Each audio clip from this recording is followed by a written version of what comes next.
Olá, gatas, garotas, voltando com o Círculo de Mulheres. Como é que tá o som por aí? Tô colocando aqui uma pulseira para sempre vibrar na energia. Hoje a gente tem duas convidadas, a Luciene e a Tatiana. A Luciene já tá por aí. E nós vamos seguir no conto do Barba Azul. Esse conto tem diversos títulos e trechos. A gente dividiu em títulos para poder ficar mais, a gente conversar mais sobre cada item desses trechos do livro das mulheres que correm com os lobos. E eu tô tentando colocar uma pulseira aqui, mas não vai dar. Com uma mão só não vou conseguir ajustar. Então já vou chamar as mulheres convidadas. Luciene, vamos ver aqui, Tatiana. Boa tarde, Gislene, sejam bem-vindas quem tá por aí. E eu já vou... aqui, Tatiana também já entrou. Tatiana, me manda um convite aí. Também, porque... Aí, agora eu consegui sim, vamos ver. Oi, Tati. Cheguei. Lu! Não... saiu. Deve ter caído. Bem-vinda, Tati. Bem-vinda, galera que tá entrando por aí hoje, retornando o Círculo de Mulheres. Esse é um encontro tão importante para a gente bater um papo, conhecer mais desse livro das mulheres que correm com os lobos. Esse livro traz os contos e ele tem muitas visões. Cada uma de nós consegue enxergar uma visão nesses pontos, alguma coisa que aconteceu ou algo que melhora, né? Que a gente consegue entender assim da nossa vida. Meu Deus, isso daqui realmente está acontecendo ou aconteceu. E hoje a gente vai falar da ingenuidade, dessa força interior que a gente tem, o quanto às vezes a gente é ingênua. E a Lu tá entrando aí. Agora sim. Ai, meu Deus. Tá falhando aí a internet, Lu. Mas vai dar certo. A hora vai dar certo. Vamos começando enquanto a Lu, e depois eu vou pedir para vocês se apresentarem. Então, enquanto isso, eu já vou contar para a galera um resumo aí do conto do Barba Azul, para poder todo mundo se inteirar o que é esse conto, né? Um dos contos do livro das mulheres que correm com os lobos. E nesse trecho do Barba Azul, tô aqui com o livro das mulheres que correm com os lobos. E esse trecho, esse conto do Barba Azul, ele fala de um homem que tinha a barba azul, era um mágico, que não conseguiu ser mágico, né? Mas acho que agora deu. Tá ajustando ali ela. Então, esse conto do Barba Azul, ele tinha ali uma barba azul, ele é tinha um trio de irmãs que ele estava cercando ali, e ele queria casar com alguma delas. E elas achavam estranho, né? Aquele cara com uma barba azul. Quantos aí a gente não vê? Nossa, tem alguma coisa errada com essa pessoa, né?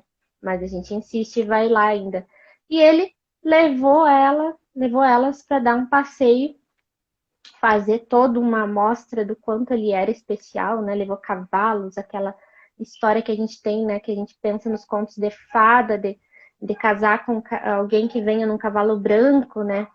E ele levou elas, então fez toda uma transformação e elas ali, né? Mas ele tem a barba azul, será que eu. Tá estranho, mas foi maravilhoso aquele momento com eles, até que a irmã mais nova decidiu casar com eles. Com ele casou e foi morar num castelo. E nesse castelo enorme, tinha muitas portas e tudo mais, e ele foi viajar. E ele entregou um molho de chaves para essa irmã mais nova e disse: Olha, assim, tem várias chaves aqui de todas as portas, tu pode entrar em todas as portas, mas essa chave menor aqui é de uma porta que tu não pode entrar. E aí ele disse para ela: Ó, pode chamar tua família para passar aqui uns dias contigo enquanto eu viajo. Chamou as irmãs dela. Só que as irmãs mais velhas, não contentes, disseram, não, a gente tem que descobrir que porta é essa aí, né?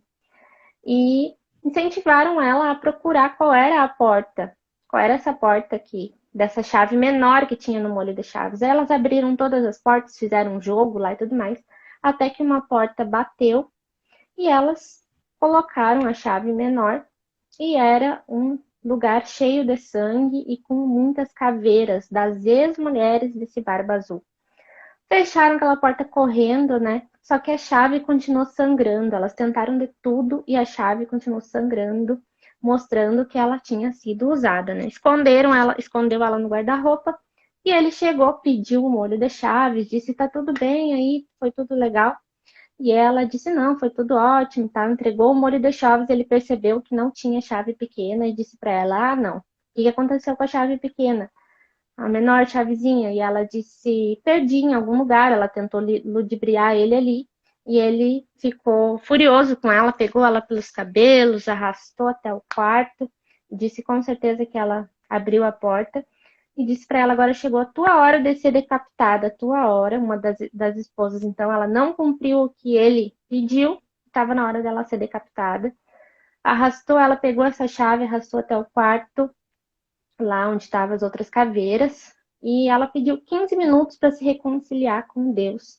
Ele liberou ela, ela foi até as irmãs, pediu para as irmãs acenarem para os irmãos, para chamarem os irmãos delas, até que os irmãos vieram, e aí quase faltando pouco para terminar os 15 minutos, e eles chegaram e mataram esse mágico aí, o Barba Azul.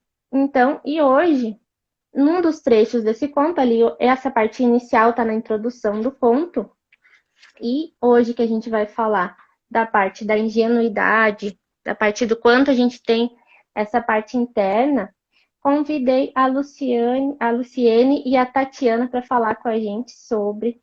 Eu vou pedir para elas contarem a história, o que, que é que vocês trabalham, para o pessoal saber, e também seguir vocês já no Instagram de vocês, com o que vocês trabalham, o que vocês ajudam, o que vocês querem desse mundo, né? O que vocês entregam aí para o mundo, e depois a gente já vai entrar direto no ponto. Então, Luciene, pode começar aí, contar um pouco de quem é a Luciene.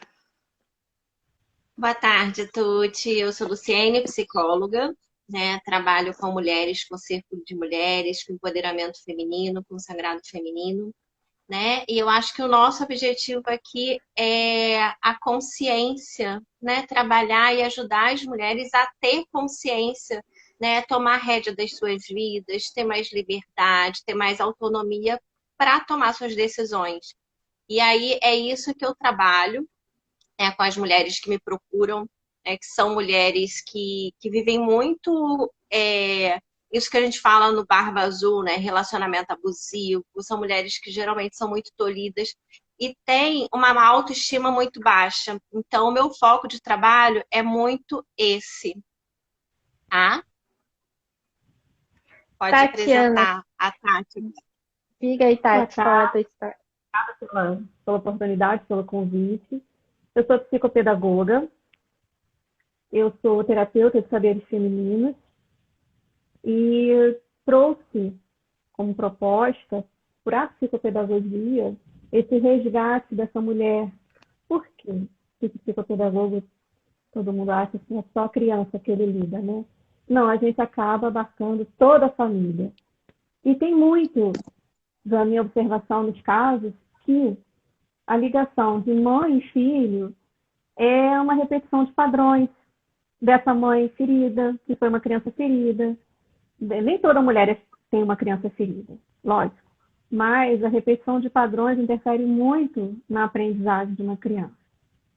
Então, eu fui mudando a minha abordagem na psico. E na terapia com mulheres, eu tenho foco nesse resgate dela se ver, a importância dela se entender para poder depois entender o mundo à volta. Envolve a autoestima, envolve principalmente o autoconhecimento, é o primeiro passo para tudo. Por enquanto, estamos por aí. É isso aí, gurias. Então, e eu trabalho com mulheres empreendedoras, né? porque antes de qualquer ferramenta aí para a gente ser empresária, não tem como não olhar para esse interior da gente, o que está acontecendo, por que eu faço tantas coisas e não funciona, né? Ou a minha empresa não cresce, por que ela está sempre naquele limbo ali, que eu não sei se eu vou para frente, vou para trás, ou sempre está estagnada em algum momento. Eu tenho tantas ferramentas para usar, só que não consigo colocar em prática.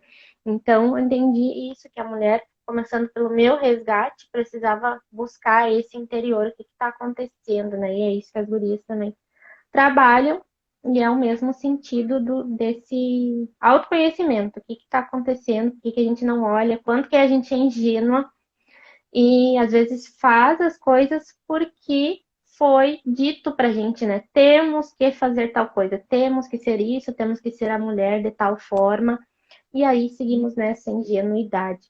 E nesse capítulo hoje, nesse trecho aqui que a gente vai falar, o título dele é Mulher Ingênua como Presa, e eu queria trazer aqui um trecho para as gurias comentarem também, para a gente comentar, quem quiser colocar um comentário sobre, também fica à vontade. Mas o que me chamou mais atenção quando eu li essa parte aqui foi que ela fala o seguinte, vou ler aqui um trecho do livro. A irmã mais nova na história não é só ingênua quanto aos seus próprios processos mentais e totalmente ignorante quanto ao aspecto assassino da sua própria psique. Esse aqui é na página 63. E aí ela fala, mas é também capaz de ser seduzida pelos prazeres do ego. E por que não? Todas nós queremos tudo maravilhoso. Toda mulher quer montar um cavalo enfeitado, com sinos e sair cavalgando pelos campos sem fim e pela floresta sensual. Todos os seres humanos querem atingir um paraíso prematuro aqui na Terra. O problema é que o ego deseja sentir-se fantástico, enquanto um anseio pelo paradisíaco, quando aliado à ingenuidade, não nos deixa realizadas, mas nos transforma sim em alvo para o predador. Gurias, eu li essa parte e fiquei pensando, né? Quando a gente brincava de boneca, né? A gente tinha a vida que a gente queria ali. A gente tinha um marido ali que a gente queria, tinha o filho que a gente queria, fazia o que quisesse com aquela boneca, botava a roupa que a gente quisesse. Tinha a vida, criava uma história incrível da nossa vida, né? Nossa, vivemos aqui num castelo maravilhoso em algum lugar, o esposo chegou num cavalo alado, branco e tudo mais. E a gente fantasiava essa história. E nesse trecho, nessa parte aqui do conto, ela também fala, né, que até os 5 anos ali, quando a gente montou essa estrutura, quantas coisas a gente aprendeu e viu. E eu fiquei me lembrando de como eram as minhas histórias quando eu brincava de boneca.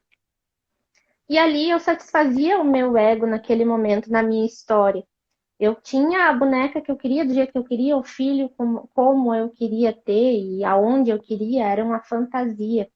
E a gente leva, às vezes, isso para a vida, né? Do ter que ter aquele momento, de ter aquela família naquela estrutura, como a gente aprendeu que a família tinha aquela estrutura e tudo mais, né? E aí ela fala que o quanto o ego também faz com que a irmã mais nova ali escolhesse casar. De fato, escolhesse dizer, não, eu vou nesse casamento porque eu preciso ter um casamento. E o que tem se ele tem a barba azul? Tá tudo bem, né? Ela desconsiderou um fato que chamava a atenção. E quantas vezes a gente desconsidera, né? Eu estava contando esse trecho para o meu esposo e eu disse para ele, eu já ouvi muitas mulheres falarem do quanto elas têm o dedo podre, né? Eu tenho o dedo podre, nossa, eu tenho o dedo podre e tal. Mas a gente desconsidera esse dedo. O que a gente está vendo nessa pessoa que está errado, mas a gente vai e insiste igual, porque o ego fala assim, seja a salvadora da pátria. Vamos trazer para esse homem o cara. Vamos transformar ele. Vamos dizer que foi tu que mudou a vida dele, né? O quanto fui eu que mudei aquela vida, aquela pessoa, eu levei ela pro bom caminho, digamos assim, consegui levar ela para um caminho ideal. E isso vai seduzindo a gente, né? E a gente vai levando a vida um passo atrás do outro, né? E aí, gurias, o que vocês me contam desse trecho aí? O que vocês acharam? Posso falar? Então, Tuti, é bem interessante você trazer, né, a questão do dedo podre, que dedo podre é uma coisa que eu falo muito, né, aqui nas redes sociais sobre dedo podre, dedo podre. Assim, quem tem o dedo podre sou eu. Então eu tenho que olhar, né, as minhas questões que me fazem escolher essa pessoa aí, né? Não é o outro que não presta. Eu costumo falar assim, não é o outro que não presta, né? Eu tenho que olhar para mim, não adianta eu continuar reclamando do outro. E aí eu acho que esse capítulo é um dos capítulos que eu mais gosto até então desse livro, né? Porque a gente vai lendo e a gente vai mudando e a gente vai adquirindo outras preferências. Porque ele traz uma crítica muito grande a nós mulheres. Eu acho que a sociedade, como que a sociedade vê a mulher, né? É vendido pra gente na nossa infância, né? O conto de fadas, as princesas, né? Quais são os filmes que a gente vê na nossa infância? Bela Adormecida, Branca de Neve, Cinderela, Bela e a Fera, tudo princesa, né? É, a gente ganha bonecas, né? Essas bonecas a gente brinca, né? Quando eu tinha minha Barbie, né? Os filhinhos da Barbie, o Ken, eu brincava de casar eles. Eu tinha a casa da Barbie. Essas são as nossas brincadeiras.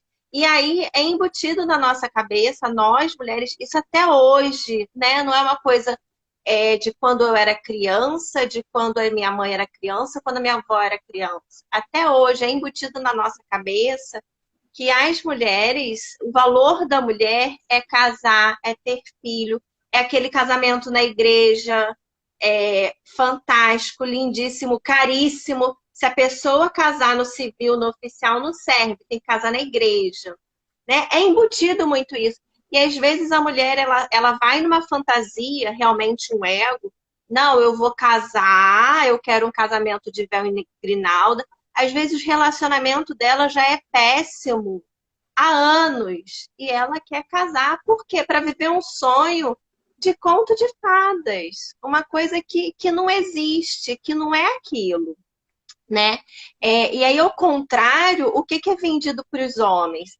É vendido para os homens ganhar o mundo, ter carro, ter uma profissão, ter aqui. Eles não brincam de boneca, eles brincam de dirigir, eles brincam de guerra, de ser vencedor, né?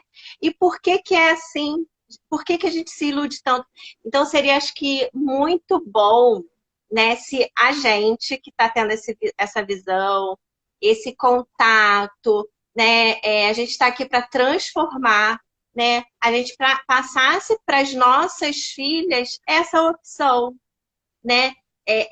Esse leque de escolhas e essa opção dela escolher. Seria muito bom se as mulheres tivessem a oportunidade de sair da casa dos pais, não para casar, mas para viver uma vida primeiro, para ter experiências primeiro, para ganhar uma vida primeiro. E depois ela escolher se ela quer casar de véu e grinalda ou não, se ela quer casar ou não, se ela quer ter filho ou não. E não é isso que é vendido pra gente, não é isso que é ensinado pra gente. Verdade. Daí falei pra caramba. Falou tudo. Realmente, pra gente é ensinado que a gente tem que cuidar o tempo todo, mascarar qualquer problema, tolerar qualquer situação, para ter uma vida de princesa, para ter uma vida de castelo. Jamais ter acesso a essa chave, né? Essa chave decoradinha que vai abrir essa porta que será que eu quero ver? Será que eu quero abrir? Será que eu estou em condições de acessar e descobrir essa minha verdade?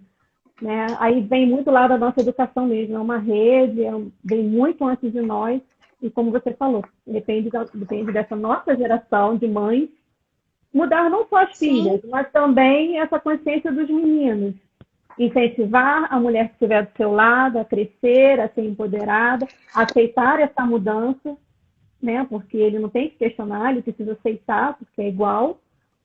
E eu acho que o papel da educação vai direto nisso. Quando você falou de brincar de boneca, eu lembrei muito das situações em que chega assim, senta direito, se comporta, aprende a tomar chá.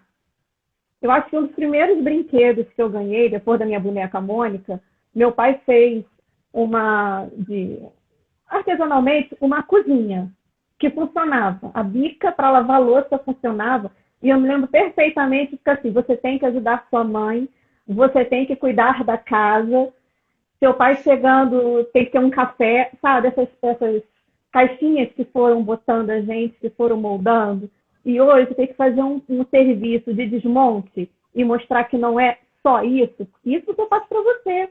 Você faz o café para você, você lava a louça quando quer, mas você vai dirigir um caminhão, você vai dirigir uma empresa, você não precisa ser empregado do outro. Você pode e vai ficar muito feliz sendo dona do seu negócio.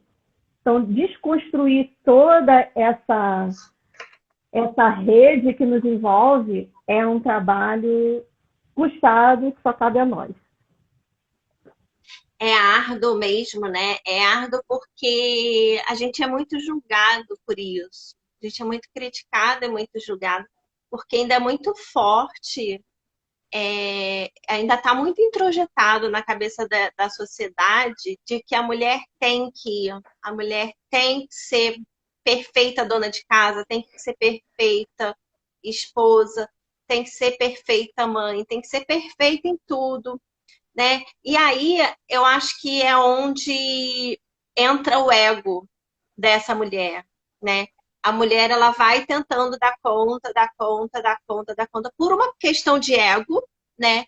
Porque a mulher que dá conta, É igual. né? A mulher que está sobrecarregada, a mulher que faz tudo para todo mundo e que não faz nada para si, é a mulher que é valorizada diante da sociedade. Então, tem uma questão de ego aí. E aí eu vejo as mulheres entrando, né, nesse círculo vicioso e adoecendo cada vez mais. Adoecendo, né? Eu vejo mulheres morrendo cedo por causa de um. Gente, é cansativo, é impossível. É impossível ser tudo para todo mundo. E muito por uma questão de ego, que é inocência também, que é falta de consciência. Né? Essa mulher ainda não ganhou a consciência. Né? Então, eu falo muito o seguinte, eu falo muito, a Mulher Maravilha cansada. É a Mulher Maravilha que faz tudo, que é perfeita, né? Mas que está cansada. A Mulher Maravilha tem que descansar, né? Nós somos todas mulheres maravilhas, mas a gente tem que se permitir descansar. Não dá mais assim. E pelo ego, a gente não descansa, a gente entra em um círculo de relacionamentos ruins, porque a gente acha que tem que ter um relacionamento, porque é bonito, porque a mulher de valor tem um relacionamento, né? De sobrecarga de trabalho, de sobrecarga de cuidado, de educar o marido, de ser tudo de tirar ele da lama, de tirar ele das drogas, do álcool, de fazer ele trabalhar. Não, a mulher não tem que ensinar, né? A mulher não tem que fazer isso. Vamos parar com isso. Nós não temos que ser salvadoras. Pior que, deixa eu ler aqui o comentário que a Edith fez. A Edith colocou, e a Gislene também. Não questionamos, não ampliamos nossos horizontes de escolha. Não adianta que vivamos mal, não questionamos, não ampliamos nossos horizontes de escolha. E a Gislene colocou, primeiro para o homem e para a mulher ter a solitude e depois relacionamento amoroso. Eu queria comentar duas coisas que vocês falaram. Uma que a Luciane falou da aliança, e eu me lembrei da minha história. Olha só, eu tenho uma aliança prata na mão direita. Eu sou casada no civil. Mas o que aconteceu? A avó do meu esposo deu as alianças dela pra gente usar.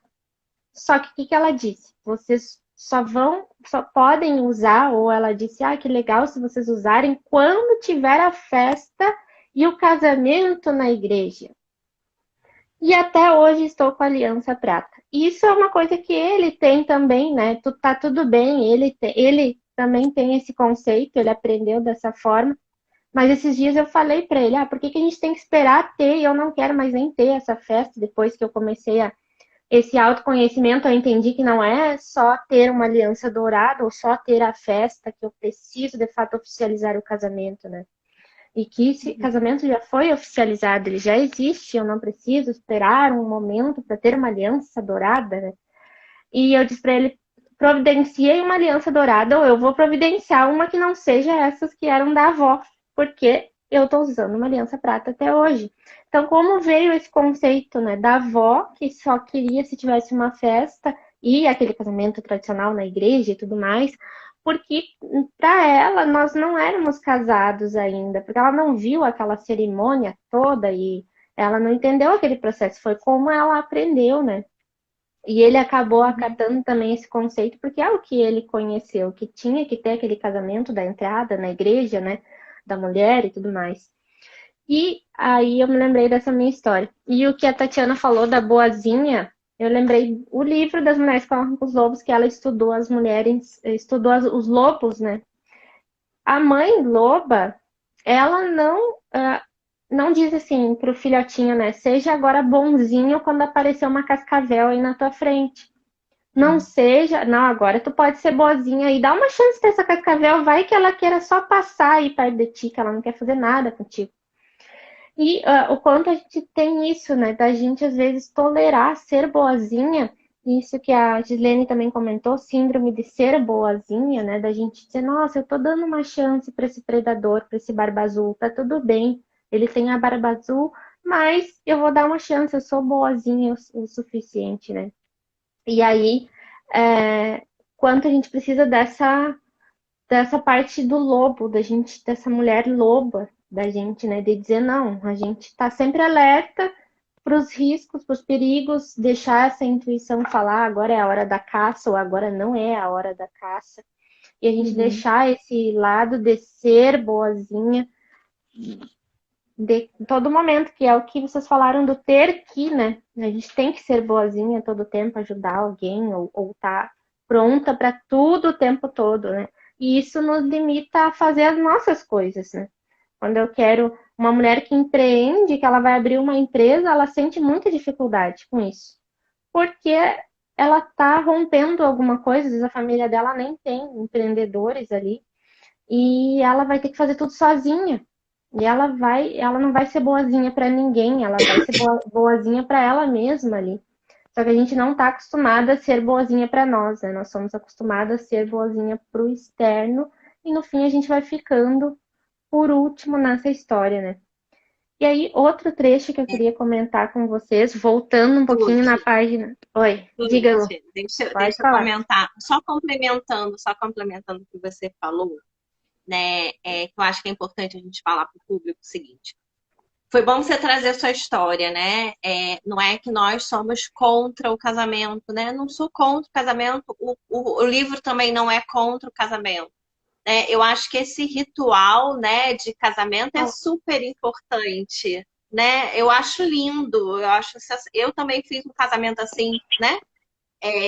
Mas a questão é quando fala, né, quando a sociedade imputa isso na cabeça da mulher, né? E aí eu tenho clientes no meu consultório, né, mulheres que estão no meu grupo, eu tenho inclusive um grupo de estudo desse livro, com vivências e tal, mulheres que estão no meu grupo, no meu consultório, que têm essas dificuldades justamente pelo seguinte, eu não vou me separar porque o que vão falar de mim, o que vão achar de mim, como que a minha família vai lidar?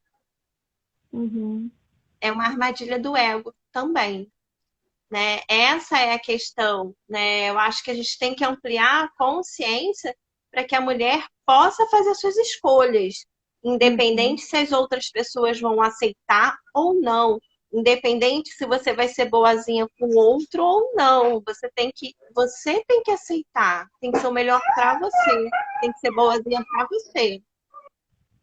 O ritual está muito presente nos nossos dias, ele nunca deixou, nunca, não sai, é padrão, é você nascer, você tem que batizar o seu filho, senão ele é pagão, vai sofrer na vida, você tem que casar, e tem que casar na igreja, senão a sociedade não aceita. passei por isso. Eu não queria casar na igreja, mas aquela coisa de até forçar a botar o véu foi necessário, porque precisava ver aquilo acontecer para validar o casamento, né? E quando você fala do...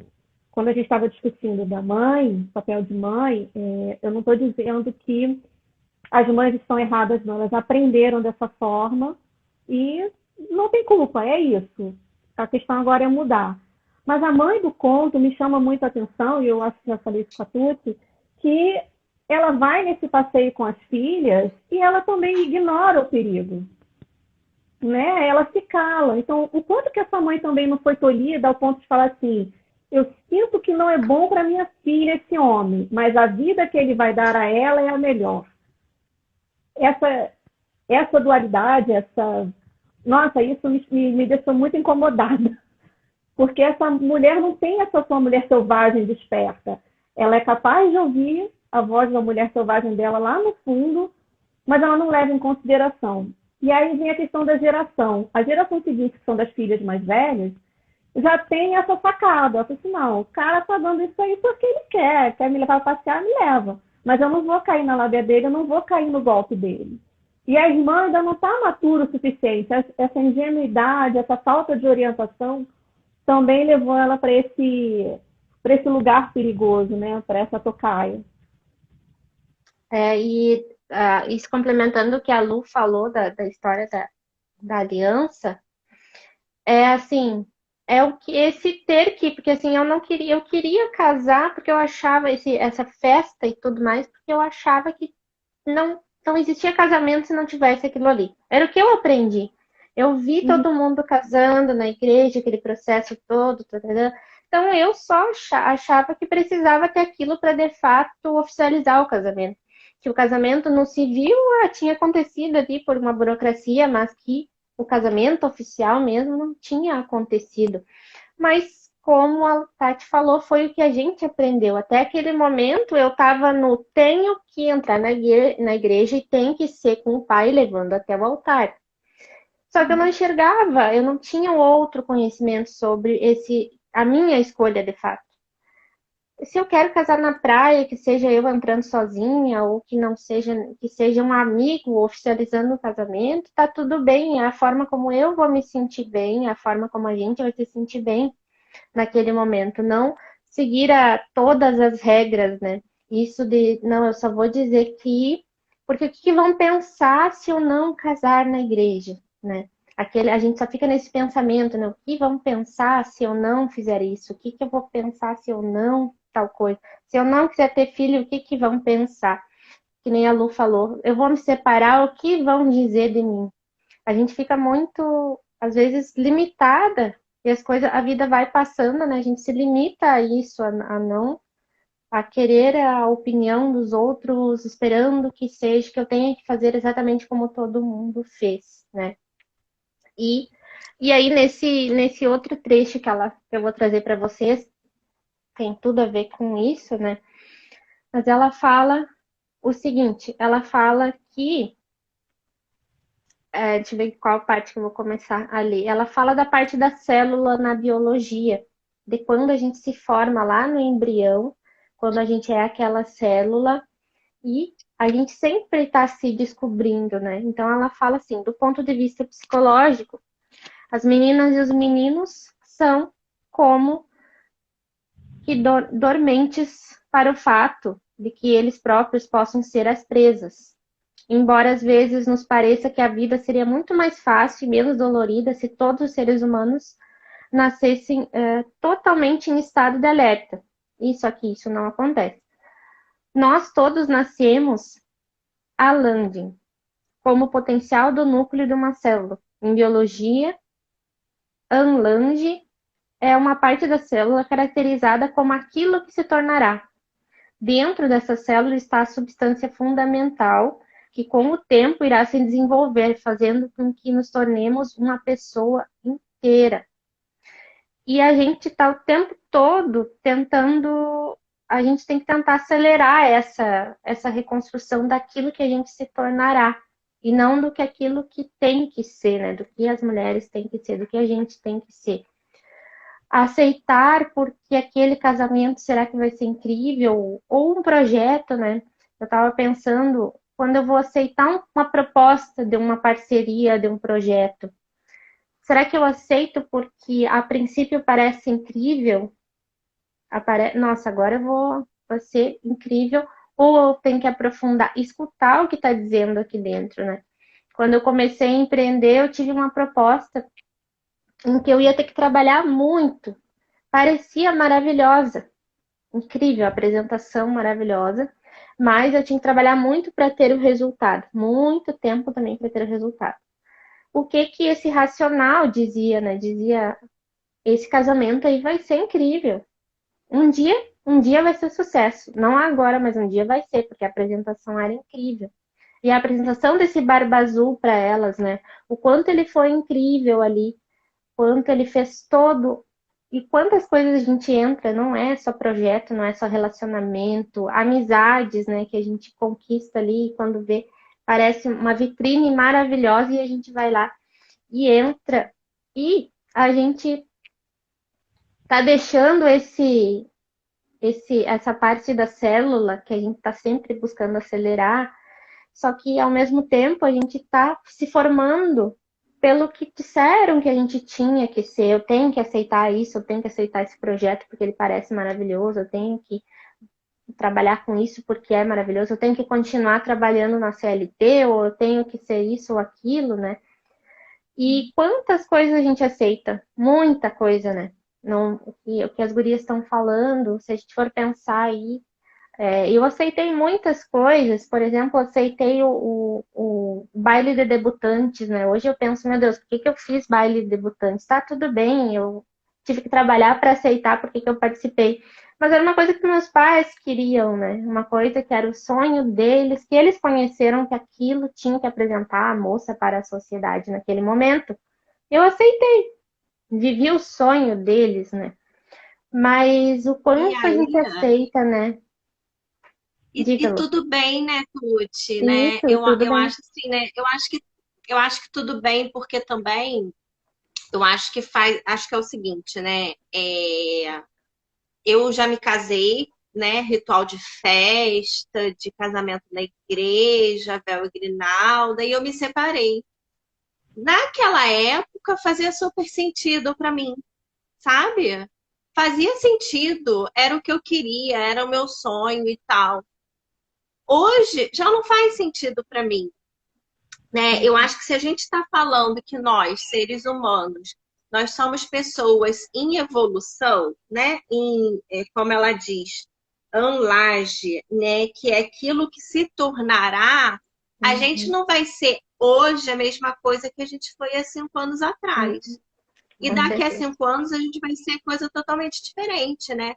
Assim, na época que eu casei, aquilo fazia sentido. Hoje, quando eu olho, né, e eu penso assim, o ritual do casamento para mim é importante, né? Eu acho que é importante essa transição.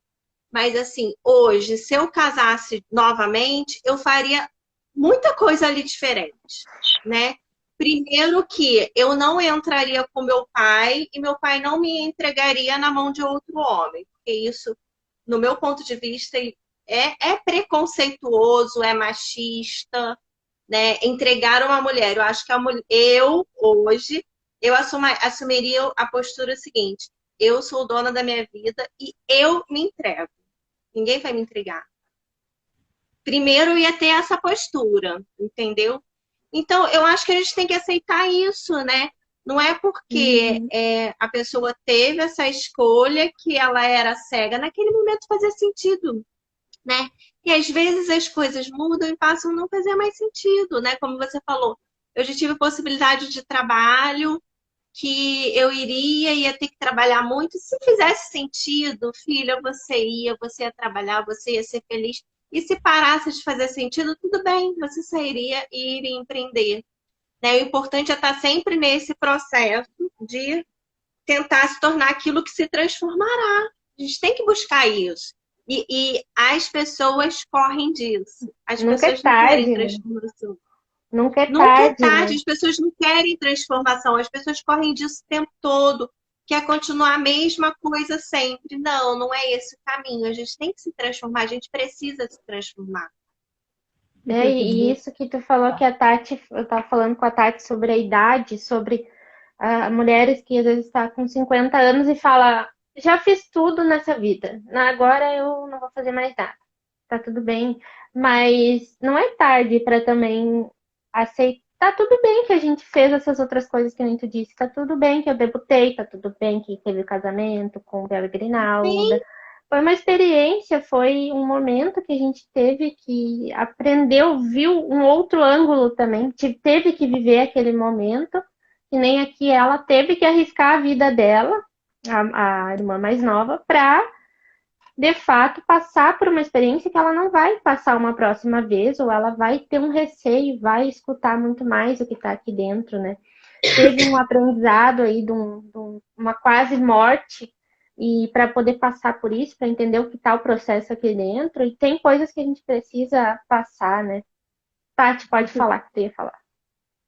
Não, é um eterno desenvolvimento. Mas tem pessoas que preferem ficar na zona de conforto para não sofrer, ou por achar que vai sofrer com a mudança, sentir que vai perder algo. Tem isso. E ela sentiu que ia perder a vida. Então é melhor crescer do que perder a vida, é melhor desenvolver e aprender a reconhecer os sinais de perigo do que ficar onde está gostosinho, onde está calmo, onde está tranquilo. Nem sempre o conforto é o melhor lugar.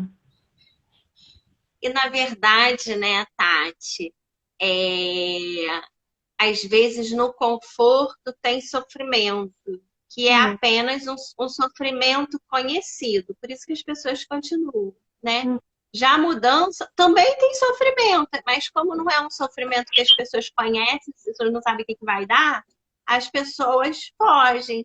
Mas assim, se você fica, tem o sofrimento de ser a mesma coisa a vida inteira. Se você muda, essa mudança de chave é difícil. Eu estava conversando hoje com uma amiga minha, né, sobre isso. Que ela mudou para a Austrália já tem alguns anos e tem um ano que eu mudei para Florianópolis. Eu sou carioca morando em Florianópolis. E eu estava falando para ela, nossa, esse início, né, essa mudança é difícil, essa transição. E ela estava me contando como foi para ela o processo dela. Não tem jeito, não tem jeito. Ou a gente sofre aqui ou aqui, em algum lugar vai ter.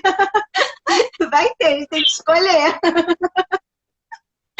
Não tem jeito. não tem jeito. E, Tati, eu queria que tu comentasse eu fiquei pensando agora, me veio essa dúvida.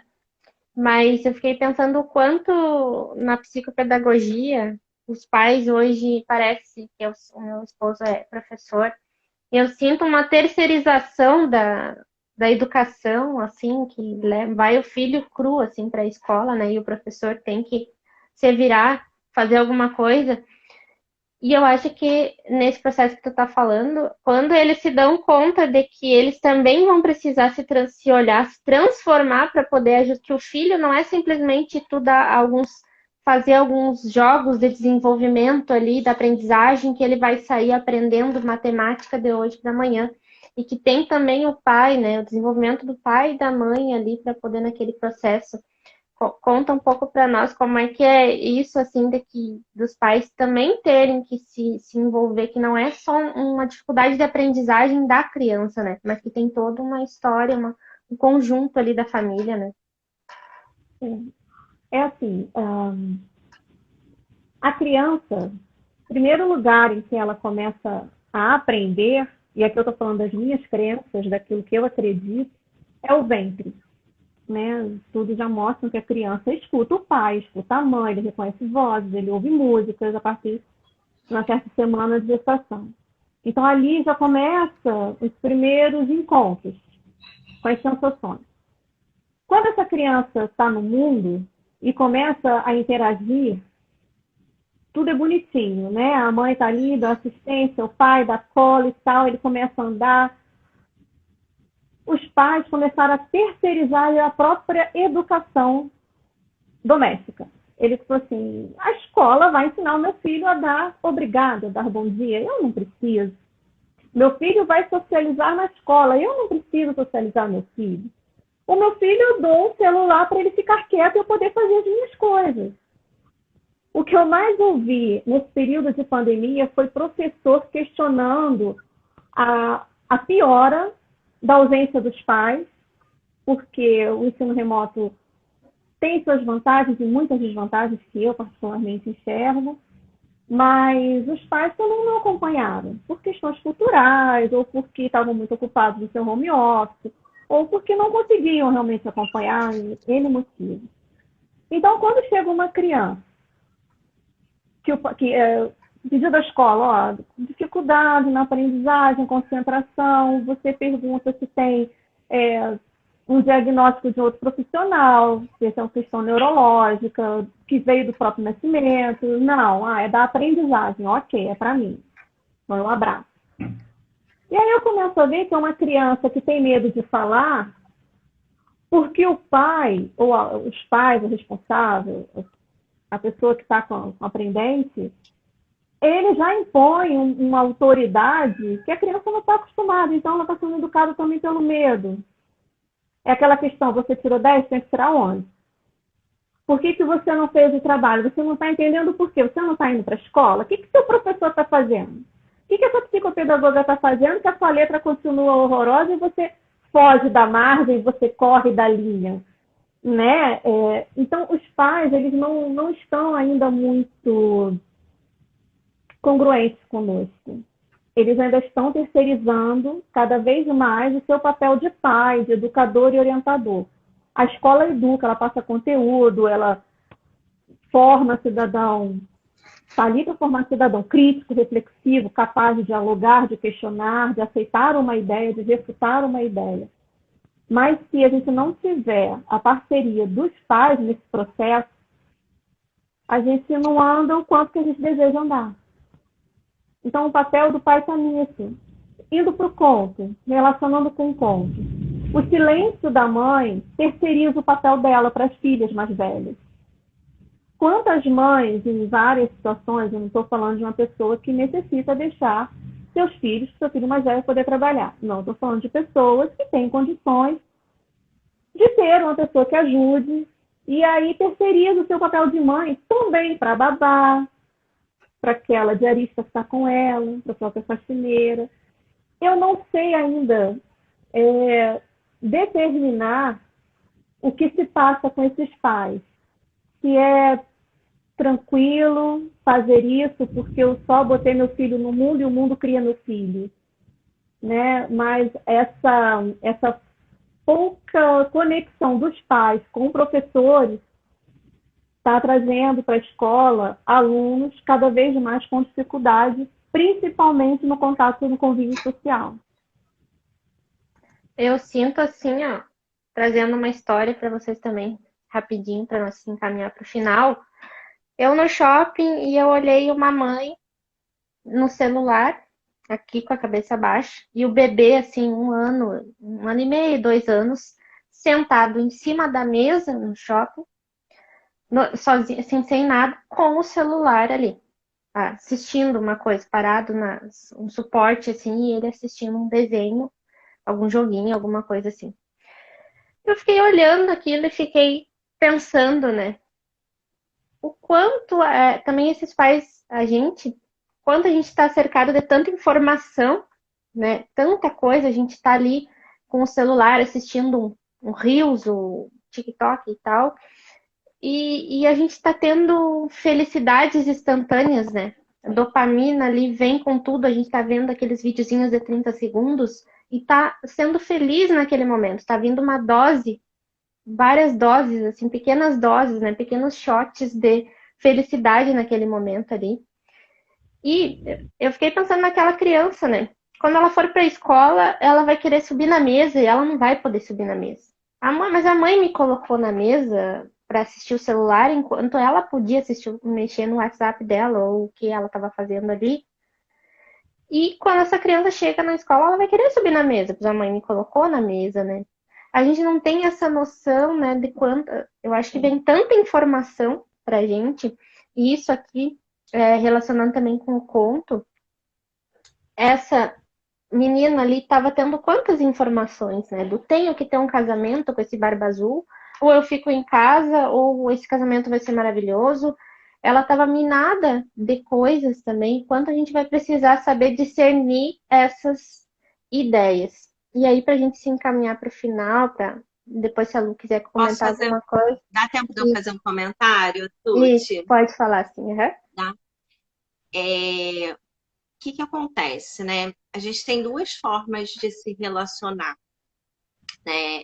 Duas formas de construir afeto, de se relacionar amorosamente, né? Uma forma que eu acho que é a forma que os nossos pais fizeram com a gente é através de demonstrar amor com objetos, né? Dando uma boa escola, dando lazer, dando brinquedo, dando tudo que os nossos pais não tiveram, na maioria, né? E aí a outra forma é dando amor, construindo afeto através da presença, de estar, né?